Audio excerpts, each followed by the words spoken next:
Hi, everybody. Today we are looking at chapter 6 related to learning. We'll look a little bit at three different types of learning. So we'll look at classical conditioning, operant conditioning, and observational learning. Three different ways that we can learn different types of information, which we'll go over. I love this picture, right? Pavlov's got new neighbors and he's drooling up a storm. We'll talk a little bit about salivating and drooling and Pavlov and his dogs. So I'm starting with the idea of what is learning, right? Learning, something that we're doing together right now, the process by which experience or practice results in a relatively permanent change in behavior, or at least potential behavior. And human life would really be pretty impossible without learning. It's involved in virtually everything that we do. And you can even teach an animal to do all kinds of tricks, as many of you who have pets probably know. This one is the squirrel here has learned how to water ski. My pets know to come when I open their cans of wet food, right through classical conditioning, which we'll talk about. And then obviously you can teach people to do quite a few things this way as well. So what we'll do is we'll start with classical conditioning and then work our way to operant and then learning by observation. And classical conditioning is probably one of the harder topics in this class. And the big reason for that is there's just a lot of terminology that can be a little bit confusing. But hopefully through this lecture, through the textbook, and then through all of the examples as well in the lecture that I created for you, we can make it pretty clear. So with classical conditioning, we're looking at a form of learning in which a response naturally elicited by one stimulus comes to be elicited by a different formerly neutral stimulus. So what does that mean? That sounds very wordy, right? With this type of learning, we're looking at like one thing becoming paired with or associated with something else and leading to a response. Then the really big person that was famous here was a man named Ivan Pavlov. And Pavlov, interestingly, wasn't really interested in conditioning at all. He was interested in digestion and the salivatory responses of dogs, but he stumbled across this kind of learning through his research. And so with Pavlov, what he was doing is he was studying dogs and salivating. And what he learned in digestion, and what he learned is that the dogs started salivating when he walked into the room with the food because they were expecting that the food was going to come. And it kind of led to some different types of terms and some different types of ideas here that we'll talk about. But Pavlov is the one who's credited with this type of conditioning. And so I have an example of this before we get into it. Food aversions are very much classical conditioning. So if any of you have a food that the second you see it, smell it, somebody has it around you, it makes you feel sick, maybe because you got sick from it in the past, that is a very easy example of classical conditioning. So for example, for me, I tend to get violently ill whenever I smell chili. Now, chili used to be something that I loved, but my wonderful mother-in-law made chili once and it made all of us violently sick. And I spent the whole evening like throwing up and being sick from it. So now every time I smell chili, my mouth waters in that really bad way, as my system clearly expects to be sick from it.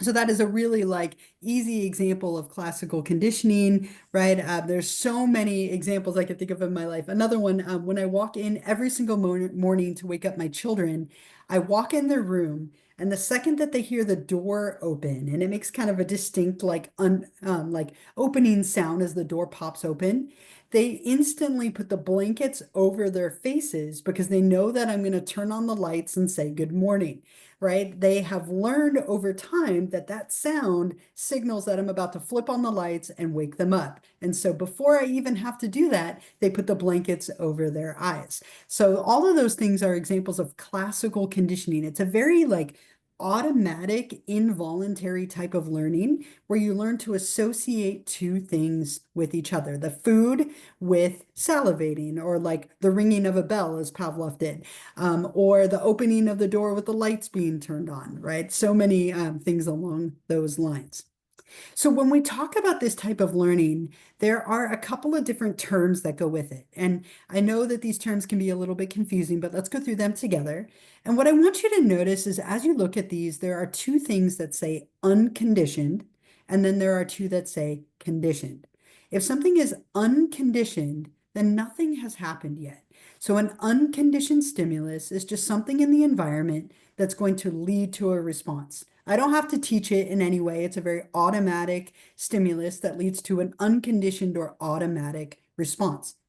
In Pavlov's experiment, before any kind of conditioning took place, when he walked in with the food, which would be the unconditioned stimulus, it led to an automatic unconditioned response of the dog salivating, right? Don't have to teach anything, very, very automatic. Food leads to salivating. But Pavlov noticed that when he walked into the room, just the presence of him made it where the dogs would start to salivate, even if there wasn't any food present. So what he would do is he would ring a bell, present the food, ring a bell, present the food, ring a bell, present the food. Now, the bell at the beginning of the whole thing meant nothing. The dogs didn't react to the bell. They knew nothing about the bell. But over repeated pairings with presenting of the food, the dog started to salivate to the bell. The bell is what we would call the conditioned stimulus.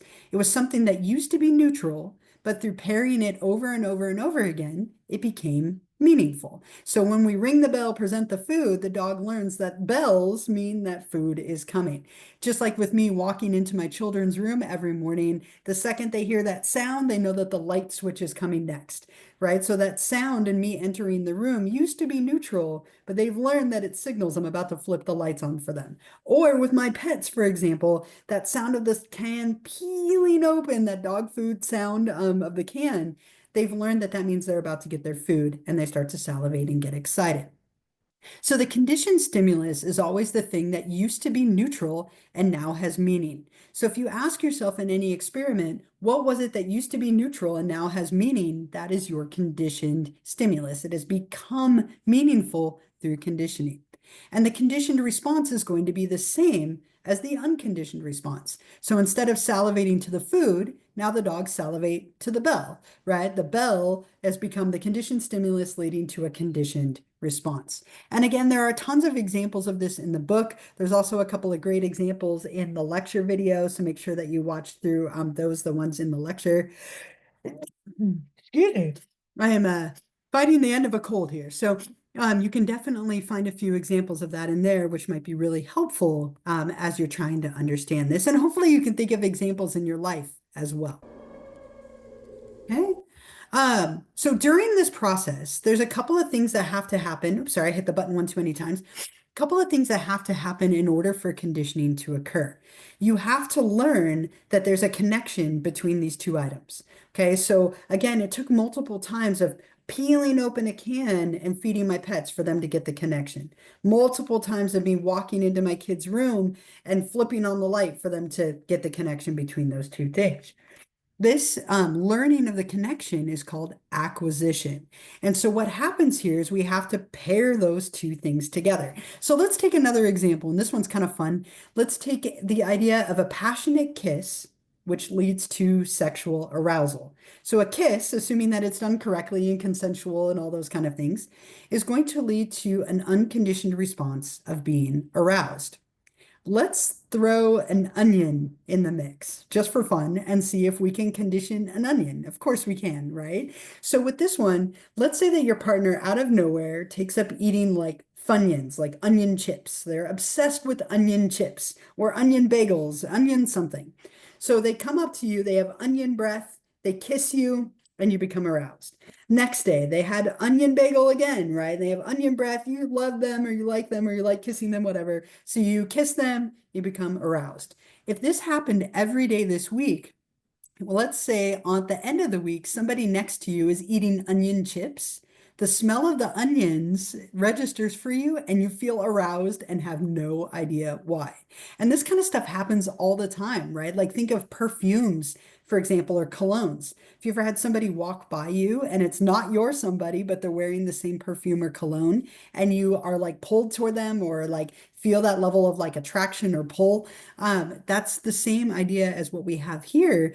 You can learn to pair any two things together and make them meaningful if they're repeatedly paired or if the connection is strong enough. Sometimes this can happen once, like with my chili example, if it's a strong enough event. A couple of other things related to this, related to conditioning. If we stop pairing the two things together, then you're going to stop responding. So let's say that your partner lets go of their onion and they no longer are eating onions. You're going to stop responding to onion breath. And this is called extinction. This happens over time, right? Like, so if Pavlov stopped ringing the bell before presenting the food or stopped presenting the food after ringing the bell, eventually those dogs would stop responding. But let's say we pick it back up randomly. Then there's something called spontaneous recovery, where after a short pause, we can then bring up that conditioned response. So if I stop presenting food, but then I randomly do it, I'm going to bring that response back very quickly. We can also learn to respond to anything similar, right? So anything even close to that conditioned stimulus. And Pavlov did this with his dogs. He would ring a bell and then he tried different tones. And what he found is that the dogs would respond to all the different tones, expecting that it was similar enough that it was going to happen. Or we can learn to discriminate and only respond to the specific stimulus, right? So there's kind of some ways that this can have some variation, but in general, we're learning to connect two things together in a very like automatic, involuntary sort of way. We might not even be aware that it's happening.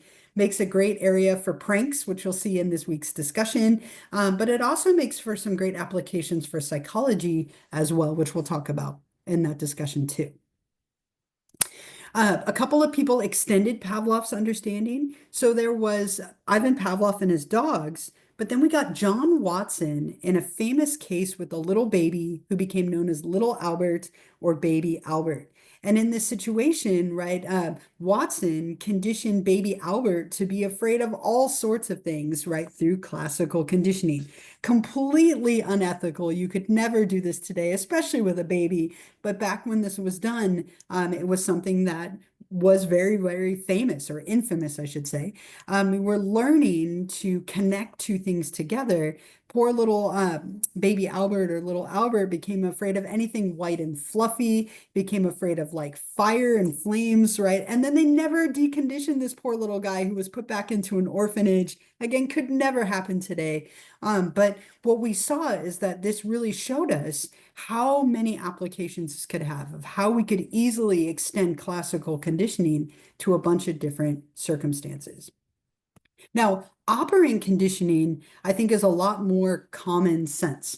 We also learn a lot of things through rewards and punishments. And this is another really common one, especially I have three little kids, right? Of constantly using operant conditioning with them. We use it in our classes. We use it all the time, right? If you do something and you're rewarded for it, you're going to be more likely to do it again, assuming that the reward is something you wanted and everything kind of like made sense. If you're punished for something, you're going to be less likely to do it. So as a kid, every time I got all A's, we went out to ice cream. So I earned a lot of A's because I wanted ice cream, right? If I fought with my brother, I went to timeout. And the idea was to discourage us from fighting. So operant conditioning is much more like voluntary. It's much more consciously aware, and it has to do with the consequences of your behavior. Are you given a reward or a reinforcer or a punisher? And how is that going to shape how likely you are to do that behavior in the future? The people who were big in this were two different people, Edward Thorndike and his work with the puzzle box, and then B.F. Skinner, much more famous, and his work with the operant chamber or Skinner box. Thorndike studied what he called the law of effect, a very basic idea that rewarded behavior is likely to occur again. He would put cats in these elaborate puzzle boxes with a little bit of fish outside of the box. And what he would do is reward the cats for escaping the box by giving them fish. And what he saw is that each time that they got out faster and faster and faster because they had been rewarded for doing so. Now, Skinner, B.F. Skinner, Burris Frederick Skinner, he studied pigeons and rats and people, right? He studied this and extended it quite a bit farther. And he also added the element of punishment. So Skinner created these boxes called Skinner boxes, and he would give pellets or little treats to animals when they did things he wanted. And then he would electrify the floor and deliver small electric shocks as punishment when they did things he didn't want. And what he found is he could train animals to perform elaborate sequences of turning and pecking at the wall and doing all these different things based on rewarding or punishing them for their actions. And that led to the idea of operant conditioning. And the whole essence here is that you're shaping someone to do the things you want them to do. Whether it's a person or an animal, you're shaping them. You're rewarding little approximations toward a desired behavior. So if you've ever been to like SeaWorld or any kind of animal show, they slowly shape the animals to perform a desired behavior. They reward little steps with a treat or like with praise or with petting, and they slowly work them up to these elaborate routines. Did the same thing with my children when it came to potty training, rewarding them for going in the bathroom and then sitting on the toilet and then trying to go to the bathroom and then wiping and then so on. You slowly build them up to a desired behavior through rewarding little steps along the way. Very, very common operant conditioning technique. Now, there's two different types of consequences that we can use. I've been talking about them this whole time, but just to define them. When it comes to consequences, this is just an event that follows a behavior. Okay, so getting food for performing a treat, or I mean, a treat for a trick, right? Or going out to ice cream for getting good grades. When you reinforce a behavior, you're rewarding it. You're giving them something or removing something that they don't want to encourage them to repeat the behavior again in the future. A punisher is something that follows a behavior that's going to decrease your likelihood. And generally, it's better to reward than it is to punish. Punishment is a little tricky. It needs to be swift, sufficient, and consistent, versus reinforcement tends to be a little more flexible. So in general, it's often better to reward than punish. There's some justification for occasional punishment, but it can lead to negative effects. So the whole idea of like writing things on a board or spanking somebody or taking things away tends to be less effective than rewarding a desired behavior. Now, to make it one step more tricky, or a little bit more complicated, you can positively punish or reward, and you can positively, so you can have positive reinforcement or punishment, and you can have negative reinforcement or punishment. And positive and negative, the instant you hear those things, you think of good and bad, right? Psychology is awful about this, good and bad. But positive means we're going to add to the situation, and negative means we're going to take away. So when you do positive reinforcement, if you look at this, it leads us to 4 different things we can do. Positive reinforcement means we're going to give you something that you want. We're going to add something pleasant or desired, like ice cream for good grades, or paying you for doing your chores, or candy for answering a question in class. I'm adding something that you want to increase the likelihood that you perform a behavior. Now, I can also negatively reinforce you. Negative means taking away. So in this case, I'm going to remove something that you don't want to encourage good behavior. Okay, so like taking years off your jail sentence for good behavior. Your car beeps at you when you don't put your seatbelt on. The second you put your seatbelt on, it stops beeping. It removes or takes away that like obnoxious sound as a way of rewarding you for putting on your seatbelt to encourage you to put your seatbelt on sooner next time. So we can positively and negatively reinforce behavior to increase it or strengthen it. We can also positively or negatively punish behavior to decrease it. So positive punishment means that we add something that you don't want. Okay, you didn't listen to me, so now you get extra chores for bad behavior. Now you have to do the dishes. I'm adding something that you don't want to decrease a behavior like not listening to me or fighting with your sibling.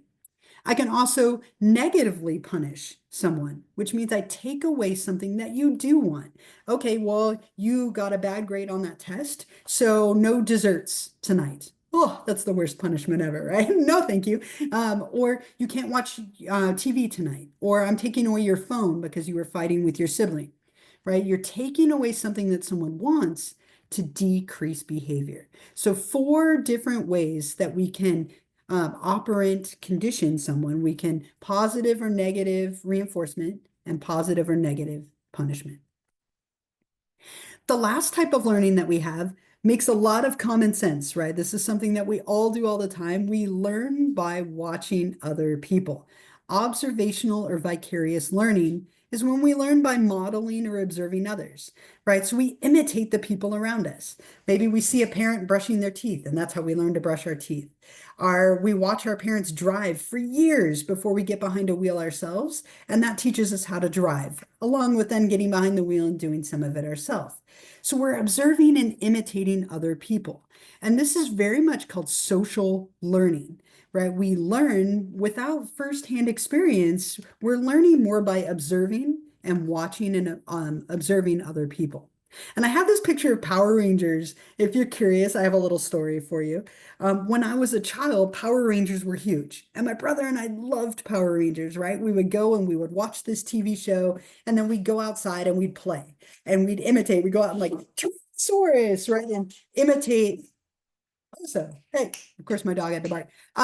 Speaking of punishment, right? We would go outside and we would imitate these Power Rangers. And so one of these days I went outside and I was like, Tyrannosaurus in my little 12-year-old voice.